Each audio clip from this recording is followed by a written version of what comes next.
Hello everyone, I am your friend Rohit Pilani. इस video को बनाने का ऑब्जेक्टिव उन लोगों की मदद करना है जो कि यह जानना चाहते हैं कि कस्टमर को कन्विंस कैसे किया जाता है।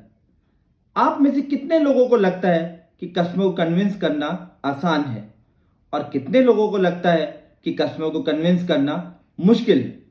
जैसा कि हम सभी जानते हैं कि कस्टमर को कन्विंस करना इंपॉर्टेंट है एंड आई एम श्योर कुछ लोगों के लिए यह करना बहुत आसान है और यही कारण है कि आज वो अपने सेल्स करियर में टॉप पर हैं। और हाँ, बहुत से लोग कस्टमर को कन्विंस करने में स्ट्रगल या परेशानी महसूस करते हैं और यह एक कारण है कि लगातार सेल्स में अपॉर्चुनिटी लूज करते जाते हैं। अगर आप कस्टमर को कन्विंस नहीं कर पाएंगे तो जो प्रोडक्ट आप उस कस्टमर को बेचना चाहते हैं वो आप नहीं बेच पाएंगे और आखिरकार कस्टमर आपके कंपटीशन से प्रोडक्ट परचेज कर लेगा, जो कि हम सभी के लिए बहुत डिसअपॉइंटिंग रहेगा और हमारा मोटिवेशन लेवल भी लो हो जाएगा। We as a sales person try our best to convince a customer. उसको और कैसे बेटर कर सकते हैं, आज हम इस वीडियो में समझेंगे। आज इस वीडियो में हम लोग ऐसी 7 टेक्निक्स डिटेल में समझेंगे जो कि आपको हेल्प करेंगी कस्टमर को कन्विंस करने में। तो अगर आप ये 7 टेक्निक्स को समझना चाहते हैं तो इस वीडियो को अंत तक देखिएगा और इस वीडियो को अंत तक देखने पर आपके माइंड में जो क्वेश्चंस आएंगे उनका आंसर भी आपको मिल जाएगा। जैसे, how can someone convince a customer, why it is important to convince a customer, what tools we should use to convince a customer. तो दोस्तों, अगर आप इन तीनों सवालों के आंसर चाहते हैं और कस्टमर को कन्विंस करने के लिए जिन टेक्निक्स को यूज किया जाना चाहिए वो समझना चाहते हैं तो इस वीडियो को एंड तक देखिएगा और मेरी वीडियो को लाइक करना और चैनल को सब्सक्राइब करना मत भूलिएगा। हम इस वीडियो में मिररिंग टेक्निक, एंटीसिपेट टेक्निक जैसी इंपॉर्टेंट टेक्निक्स के बारे में बात करेंगे। तो दोस्तों, चलिए शुरू करते हैं। मेरी रिक्वेस्ट है आप सभी लोगों से, पेन एंड पेपर ले लीजिए जिससे कि आपके लिए ये सारी टेक्निक्स लिखना आसान रहेगा और आप इन टेक्निक्स को फ्यूचर में भी रेफर कर पाएंगे। फर्स्ट टेक्निक जो कि मैं चाहूंगा आप सभी लोग नोट करें वह है स्टडी अबाउट योर कस्टमर। मतलब कस्टमर जिससे आप डील कर रहे हैं उसके बारे में जानना। यह एक इंपॉर्टेंट टेक्निक है कि हमें अपने कस्टमर के बारे में बेसिक इंफॉर्मेशन पता कर लेनी चाहिए। वो इंफॉर्मेशन क्या होनी चाहिए, जैसे कि कस्टमर का प्रोफेशन क्या है। यह आपकी मदद करेगा कि कस्टमर जो प्रोडक्ट खरीद रहा है वो वह किस पर्पस के लिए खरीद रहा है। कस्टमर की फैमिली के बारे में यह आपकी मदद करेगा यह जानने में कि कस्टमर जो प्रोडक्ट खरीद रहा है उसको फाइनल कौन करेगा। कस्टमर के इंटरेस्ट के बारे में जैसे पॉलिटिक्स, स्पोर्ट्स वगैरह, यह आपकी मदद करेगा। आप उसी टॉपिक पर कस्टमर से डिस्कस करेंगे जो कि कस्टमर को पसंद है। कस्टमर्स के इंपॉर्टेंट ओकेजन्स के बारे में जैसे बर्थडे, एनिवर्सरी, यह आपकी मदद करेगा कि आप कस्टमर को विश कर पाएंगे सेल्स प्रोसेस के बीच में या सेल्स प्रोसेस खत्म होने के बाद भी। यह सभी इंफॉर्मेशन को जानने का लॉजिक यह है कि आप ज्यादा से ज्यादा कस्टमर के बारे में इंफॉर्मेशन इकट्ठा कर लें, उतना ही आपके लिए यह आसान होगा कस्टमर को कन्विंस करने के टाइम पर। और आप अगर कस्टमर के पसंदीदा टॉपिक पर बात करेंगे तो कस्टमर भी आपके साथ बात करने में कंफर्टेबल फील करेगा और वो ज्यादा से ज्यादा इंफॉर्मेशन आपके साथ शेयर करेगा अपनी रिक्वायरमेंट के बारे में। यह टेक्निक आपकी हेल्प करेगी कस्टमर से रेफरेंस लेने में और कस्टमर फ्यूचर में भी आपके साथ कनेक्ट बनाकर रखेगा। दोस्तों, एक एग्जांपल आपके साथ शेयर करता हूं। दोस्तों, एक सेल्समैन है जो कि एक कार शोरूम में जॉब करता है। वो एक डेयरी मेंटेन करता है और अपने फोन में भी अलार्म्स लगाता है अपने कस्टमर के इंपॉर्टेंट ओकेजन्स को याद रखने में। वह अपने हर कस्टमर को कॉल करता है, उनको विश करता है, उनका हाल चाल पूछता है और दोस्तों, यह एक बहुत बड़ी वजह है कि आज वो एक सक्सेसफुल सेल्समैन है। यह थी हमारी पहली technique. Coming to our second technique to convince a customer जो कि आप सभी लोग नोट डाउन करें। Unique selling points of your product. जैसा कि मैंने अपनी पहली वीडियो में भी बताया था कि कोई भी प्रोडक्ट हर कस्टमर के लिए परफेक्ट नहीं होता। अगर किसी एक कस्टमर के लिए कोई प्रोडक्ट परफेक्ट है तो दूसरे कस्टमर के लिए उसी प्रोडक्ट में कुछ ना कुछ ड्रॉबैक्स जरूर होंगे। तो यहां पर लॉजिक यह है कि हमें अपने प्रोडक्ट जो कि हम बेच रहे हैं उसकी पूरी नॉलेज होना जरूरी है, और साथ के साथ उस प्रोडक्ट के जो ऐसे सेलिंग पॉइंट्स हैं जो कि आपके प्रोडक्ट को आपके कॉम्पिटिटर प्रोडक्ट से अलग और बेहतर करते हैं, उनकी नॉलेज होना बहुत जरूरी है। ऐसे यूनिक सेलिंग पॉइंट्स को आपको अपने कस्टमर से डिस्कशन के दौरान बार बार फोकस करना चाहिए, जिससे कि वो फीचर्स आपके कस्टमर्स को याद हो जाएं, और यही वो फीचर्स होंगे दोस्तों जो कि कस्टमर को आपका प्रोडक्ट फाइनल करने में मदद करेंगे। यहां पर एग्जांपल के तौर पर यह एज्यूम करते हैं कि आप एक एप्पल स्टोर में काम करते हैं और मोबाइल कैटेगरी में डील करते हैं। तो एप्पल आईफोन के सारे फीचर्स के बारे में आपको पता होना चाहिए, लेकिन ऐसे फीचर्स जो कि आईफोन को दूसरे ब्रांड जैसे सैमसंग, वीवो आदि से बेटर बनाते हैं, उन फीचर्स की तो आपको विशेष नॉलेज होनी चाहिए। यह जान लीजिए कि ऐसे कुछ कस्टमर्स होंगे जो कि एप्पल के लिए लॉयल होंगे, लेकिन बहुत से कस्टमर्स ऐसे भी होंगे जो कि प्रोडक्ट को कंपेयर करेंगे। उस टाइम पर आपको ये यूनिक सेलिंग पॉइंट्स टेक्निक आपकी मदद करेगी आपको कस्टमर को कन्विंस करने में और प्रोडक्ट को बेचने में। अभी तक हमने बात करी दो टेक्निक्स के बारे में। आइए अब चलते हैं और समझते हैं अपनी थर्ड टेक्निक, जो है मिररिंग टेक्निक। यह टेक्निक समझना और भी आसान हो जाएगा दोस्तों अगर आप इसे नोट डाउन कर लें तो। आप सभी को पता है कि मिरर किसे कहते हैं। जी हां, मिरर कहते हैं आईने को। मिरर क्या करता है? मिरर वो सारी चीजें दोहराता है जो उसके सामने होती हैं। तो शायद आप समझ ही गए होंगे। Mirroring technique is a technique जिसमें एक व्यक्ति दूसरे व्यक्ति के वर्बल एंड नॉन वर्बल व्यवहार को कॉपी करता है। सेल्स प्रोफेशन में यह टेक्निक आपकी मदद करती है to build rapport with your customer, और अंत में कस्टमर्स को कन्विंस करने में। कुछ एग्जांपल्स के साथ इस टेक्निक को समझाना आसान होगा आपको।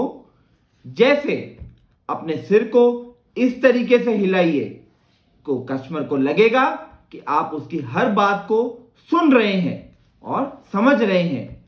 हमेशा अपने कस्टमर को इशारे में बताइए और वर्बली भी रिप्लाई कीजिए। मान लीजिए आपके कस्टमर ने आपके साथ कोई एक्सपीरियंस शेयर किया, तो आप कहिए कि सर बहुत अच्छा लगा सुनकर। और यदि आपके कस्टमर ने आपके साथ कोई एक्सीडेंट वाला इंसिडेंट शेयर किया, तो आपको कहना चाहिए कि सर मुझे काफी बुरा लगा यह सुनकर। और यदि कस्टमर आपके साथ अपनी रिक्वायरमेंट शेयर कर रहा है उस प्रोडक्ट के बारे में जो वो आपसे खरीद रहा है, तो आपका रिप्लाई यह होना चाहिए कि मैं पूरी तरह से आपकी रिक्वायरमेंट सुन रहा हूं और समझ भी रहा हूं। आपको हमेशा यह कोशिश करते रहना चाहिए कि आप अपनी टोन, बोलने का तरीका, बॉडी लैंग्वेज, वॉल्यूम, शब्दों का चयन कस्टमर के तरीके से जितना मैच कर सके उतना आपके लिए अच्छा है। यह करने से जाने अनजाने में कस्टमर आपकी बात पर ज्यादा अटेंशन देगा और फोकस करेगा, चाहे फिर उसके आसपास कुछ डिस्टरबेंस हो या फिर डिस्ट्रैक्शन भी क्यों ना हो। और यह याद रखिएगा दोस्तों कि मिररिंग और मैचिंग में फर्क होता है।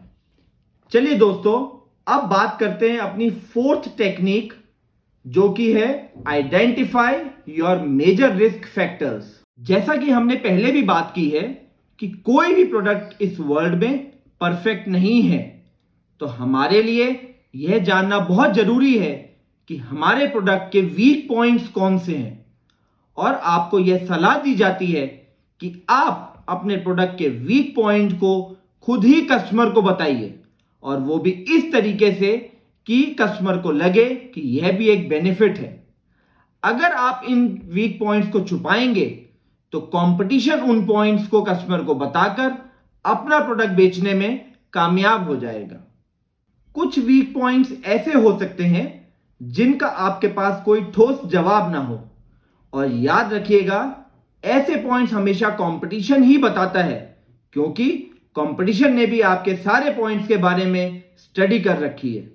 अगर आपके पास उस पॉइंट का कोई जवाब ना हो तो बेटर यह है कि आप पहले उस पॉइंट को एक्सेप्ट करें और फिर उसी पॉइंट को कस्टमर की प्रैक्टिकल लाइफ से रिलेट करें कि वो वीक पॉइंट कस्टमर को प्रैक्टिकली कितना इफेक्ट करेगा, कितनी बार या कितनी जगह वो कस्टमर उस पर्टिकुलर फीचर को यूज करेगा। फिर से एप्पल आईफोन का एग्जांपल लेते हैं। जैसा कि हम सभी जानते हैं कि आईफोन से अगर कोई भी डेटा ट्रांसफर करना है तो वो सिर्फ लैपटॉप की मदद से और आईट्यून्स की मदद से ही हो सकता है। यह पॉइंट आपका वीक पॉइंट है, तो इसका जवाब कुछ इस तरीके से देना चाहिए कि कस्टमर कितनी बार डेटा ट्रांसफर को यूज करता है। अगर कस्टमर कम बार यूज करता है तो वो अपने आप आपकी बातों से कन्विंस हो जाएगा, लेकिन अगर फिर भी कस्टमर यह कहता है कि नहीं, मैं तो बहुत फ्रीक्वेंटली डेटा ट्रांसफर यूज करता हूं, तो फिर हमें सबसे पहले ये एक्सेप्ट करना चाहिए कि सर, कि मैं मानता हूं कि आईफोन से डेटा ट्रांसफर करने में थोड़ी तकलीफ होती है, लेकिन यह फीचर आपके लिए एडिशनल सेफ्टी की तरह काम करता है। यह फीचर तब काम आता है जब किसी कस्टमर का मोबाइल चोरी हो जाए। तो इंपॉर्टेंट यह है दोस्तों कि आप कैसे अपने वीक पॉइंट को पॉजिटिव तरीके से कस्टमर के सामने पेश करते हैं। इसके लिए प्रोडक्ट के हर वीक पॉइंट की इन डेप्थ नॉलेज होना बहुत जरूरी है। आशा करता हूं कि आपको यह टेक्निक समझ में आई होगी, और किसी भी तरीके का अगर आपको कोई डाउट है तो आप प्लीज नीचे दिए हुए कमेंट बॉक्स में लिखकर मुझे भेज सकते हैं। तो चलिए अब बढ़ते हैं अपनी फिफ्थ टेक्निक की तरफ, जो कि है reverse testimonial to get over the objections, जिसको कि आप बोल सकते हैं एंटिसिपेट टेक्निक। मैं उम्मीद करता हूं दोस्तों कि आप सभी लोगों को टेस्टिमोनियल्स के बारे में तो जरूर पता होगा। हर किसी की बेटर अंडरस्टैंडिंग के लिए let me just clarify that testimonials एक फीडबैक है जो कि कस्टमर के द्वारा लिखित में यानी रिटन में दिया गया हो, जिसको आप ऑलरेडी वो प्रोडक्ट बेच चुके हैं। And for your information, testimonials are positive feedback only. चलिए आसान भाषा में समझते हैं। सबसे पहले आपको यह पता होना जरूरी है कि प्रोडक्ट जो आप बेच रहे हैं उसमें कौन से ऐसे फीचर्स हैं जिस पर कस्टमर ऑब्जेक्शन रेज कर सकता है। तो चलिए एक एग्जांपल के साथ समझते हैं। मान लीजिए कि आप टोयोटा शोरूम में काम करते हैं और आप एक ऐसे कस्टमर से डील कर रहे हैं जो कि इनोवा खरीदना चाहता है, और वो भी पर्सनल यूज के लिए। एक ऑब्जेक्शन कस्टमर ने रेज किया कि इनोवा ज्यादा टैक्सी में बिकती है बजाय कि पर्सनल यूज में। अब आप इस ऑब्जेक्शन को कैसे हैंडल करेंगे? यहां पर आपको रिवर्स टेस्टिमोनियल टेक्निक का यूज करना है। कैसे? आपका जवाब यह होना चाहिए कि आपका कहना बिल्कुल सही है कि इनोवा टैक्सी यूज में भी उतना ही बिकती है जितना कि पर्सनल यूज में, और टैक्सी कस्टमर के लिए इनोवा ही उनकी पहली प्रेफरेंस है बिकॉज इनोवा की मेंटेनेंस कॉस्ट बहुत ही कम है और कस्टमर के लिए इनोवा को मेंटेन कर पाना काफी आसान है। इनोवा लॉन्ग ड्राइव में भी काफी कंफर्टेबल है। यह कुछ ऐसे रीजन है टैक्सी ओनर्स सिर्फ इनोवा ही खरीदना चाहते हैं और वो इनोवा ही प्रेफर करते हैं, तो प्राइवेट यूजर्स भी ये सारी खूबियों का आनंद ले सकते हैं। इस तरह से आप कस्टमर को इजीली कन्विंस कर पाएंगे, लेकिन तब जब आप पहले से ही ऑब्जेक्शंस के बारे में जानते हो। हमेशा किसी कस्टमर को अदर कस्टमर की स्टोरी शेयर करने से काफी इफेक्ट पड़ता है। तो आपको यह कोशिश करनी चाहिए जिन भी कस्टमर्स को प्रोडक्ट बेचा है उनसे उनका फीडबैक यानी टेस्टिमोनियल्स जरूर लें। चलिए अब बढ़ते हैं अपनी सिक्स्थ टेक्निक की तरफ, जो है taking away the risk with guarantee. मैंने अभी जो टेक्निक आपको बताई है, शायद आप सभी लोग यह समझ रहे होंगे कि गारंटी का मतलब मनी बैक गारंटी है। नो, मैं आपको बताना चाहता हूं दोस्तों, जब भी कोई कस्टमर किसी प्रोडक्ट को फाइनल करने की सोच रखता है तो आप ही एक ऐसे व्यक्ति हैं जो कि कस्टमर को कन्विंस कर सकते हैं, वो भी अपनी कमिटमेंट से। और यह कमिटमेंट मनी बैक करने की नहीं है, यह कमिटमेंट है कि आपने जो भी प्रॉमिस कस्टमर को किया है उसको टाइमली और प्रॉपरली डिलीवर करने का। अगर कस्टमर को मनी बैक गारंटी चाहिए होती तो आपका प्रोडक्ट फाइनल ही नहीं करता। चलिए यहां एक एग्जांपल लेते हैं कि आप एक कस्टमर को फ्लैट बेच रहे हैं और आपने कस्टमर को प्रॉमिस किया है कि आप संडे को उनको 5 फ्लैट दिखाएंगे, but due to some reason Sunday को आप केवल 2 फ्लैट ही दिखा पाए। इस टाइम पर आपका कस्टमर जरूर डिसअपॉइंट होगा और सोचेगा कि आपने कमिटमेंट पूरा नहीं कर पाया, चाहे वो किसी भी कारण से क्यों ना हो। क्योंकि हो सकता है कि कस्टमर ने अपनी कोई और मीटिंग को एडजस्ट किया हो, यह सोचकर कि 5 फ्लैट दिखाने में समय लगेगा। दोस्तों, यह बहुत जरूरी है कि आप अपना प्रॉमिस जरूर पूरा करें जो भी आपने अपने कस्टमर से किया हो, या फिर उसकी एडवांस इंफॉर्मेशन कस्टमर से शेयर जरूर करें। चलिए दोस्तों, अब आते हैं अपनी 7th टेक्निक पर, जो कि है always reachable to your customer.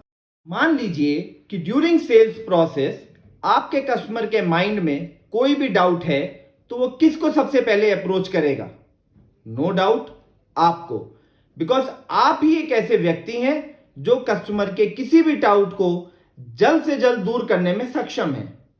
और यदि कस्टमर आपको कनेक्ट नहीं कर पा रहा या फिर आप कस्टमर के कॉल का या मैसेज का रिप्लाई नहीं दे पा रहे हैं तो कस्टमर का विश्वास आपके ऊपर से कम होगा। यह जरूरी नहीं है कि आप किसी पर्सनल काम से बिजी नहीं हो सकते।